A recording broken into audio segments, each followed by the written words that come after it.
I'm Brian Kelly. I spent 17 years as a National Web Advisor to universities. Since 2020, I've been an advisor for the Morris Federation. When I joined the Morris Federation, the president asked me to get Morris to the top of Google. Census surveys showed the reason for this. Morris dancers are getting older. Currently, almost a quarter of the dancers are over 70. There's a need to promote traditional dance to younger audiences, those who may search differently. Digital work for the Fed has focused on enhancing the online visibility of the Morris Federation website. This has a lot of valuable content, many incoming links, and has high SEO rankings. In addition to this, it was important to monitor IT developments. This includes AI developments such as ChatGPT and making use of my expertise in metadata from when I worked. In January 2023, I gave a talk on what was then new, the ChatGPT tool. However, I concluded it was too soon to recommend it for content creation, but I felt it would be potentially valuable for enhancing search. It seemed clear to me that Google would have to respond to ChatGPT and would invest significant development effort into this. Let me mention the challenges users may face. I recently used DuckDuckGo to search for Find Morris teams near me. What I found was information on how to find Morrison's stores. There were various reasons for this which informed my planning. Morrisons invest in SEO. We don't have such funds, but we have a community who will do the right thing. Here's an example of a success in the work. This is an example of a query a student might ask after arriving at university, or perhaps a friend might ask if the student is shy. And because the person who will be trying this knows about conversational queries, they might ask a follow-up question. You can imagine questions people may ask.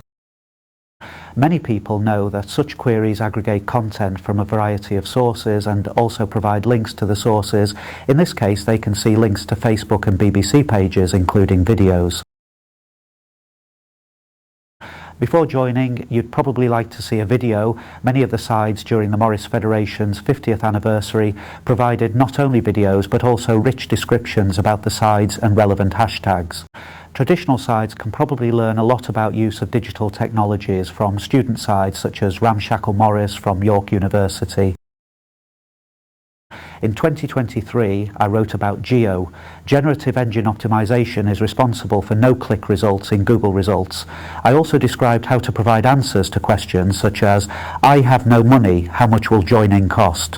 Another possible concern may be, you're gay and don't know if you'll be accepted by the team. Note hashtags need to be designed. In the past, people thought that you just chose the obvious one, such as #RapperSword. If you try that, you might find something to do with sword play, sword fighting, or about rap as in music. This is not what is needed. The obvious hashtags aren't necessarily the correct hashtags to use. #RapperSword can be interpreted in different ways. It can mean rapper and sword, or it could spot two other words, rappers and word. Of course, words are what rap artists do. So this could find a page with Kanye West. The rapper's words are anti-Semitic. This is not what people will be looking for if they're interested in the RapperSwordDance.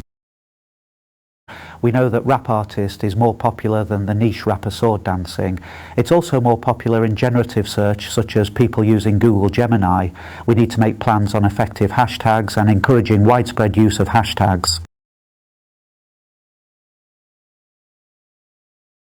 Here's a better hashtag. It has three components, rapper, sword and dance. This works more effectively in generative search. This means it can find content using just one of the words.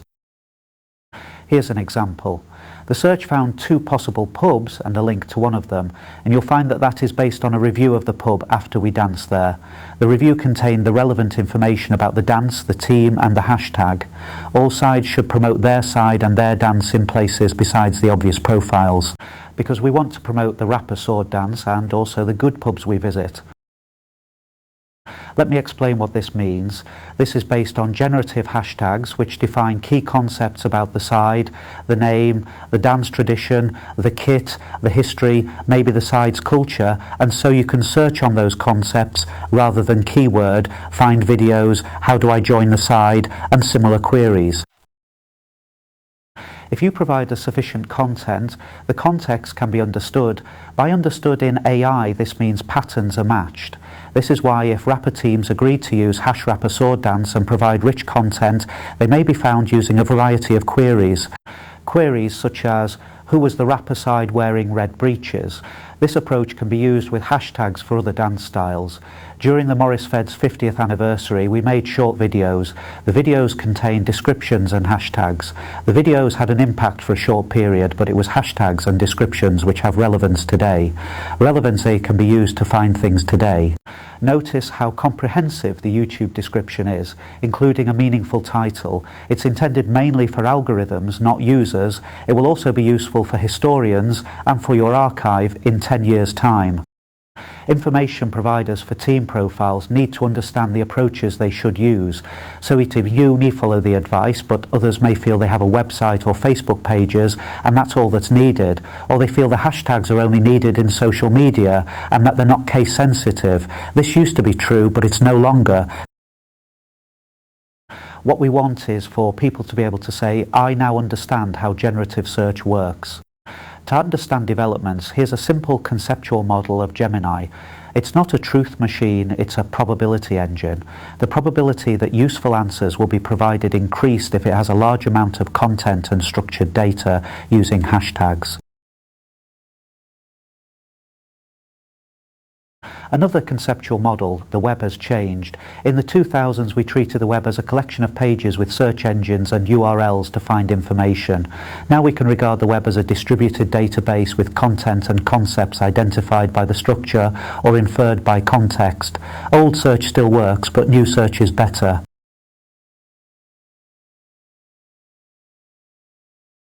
Here's another illustration. You know about input and output parts, but behind the scenes are where these search engines interpret the query, look at the data they have, look for the key concepts, aggregate relevant content before it provides answers. This is very different from traditional search when we looked for matches using keywords. Reflect on the image.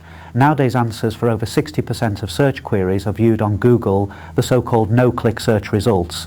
The image shows how tools like Gemini now work. These approaches can help make responses more accurate.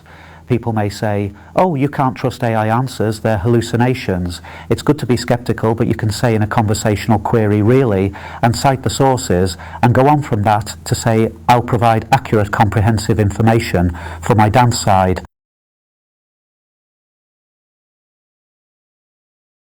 I discovered recently that rail companies use Retrieval Augmented Generation, or RAG files, to contain key information about timetables and delays.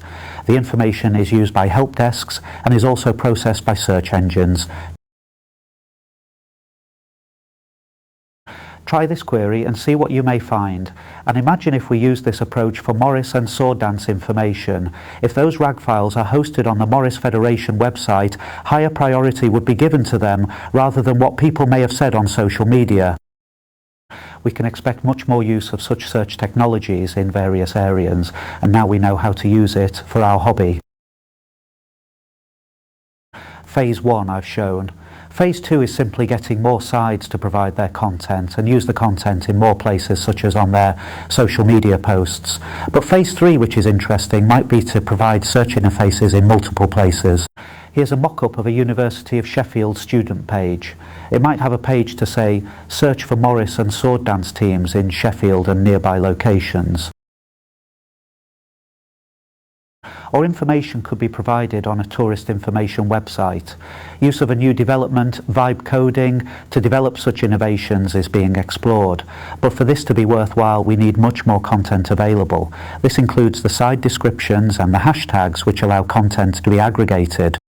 To conclude, we are addressing the challenges of the aging profile of sites by making effective use of digital technologies, understanding recent developments, understanding how young people find resources, and looking into opportunities provided by further developments. Thank you for watching. I hope it has been useful. If you have questions, you can leave comments below, or send email to comms-it@morrisfed.org.uk.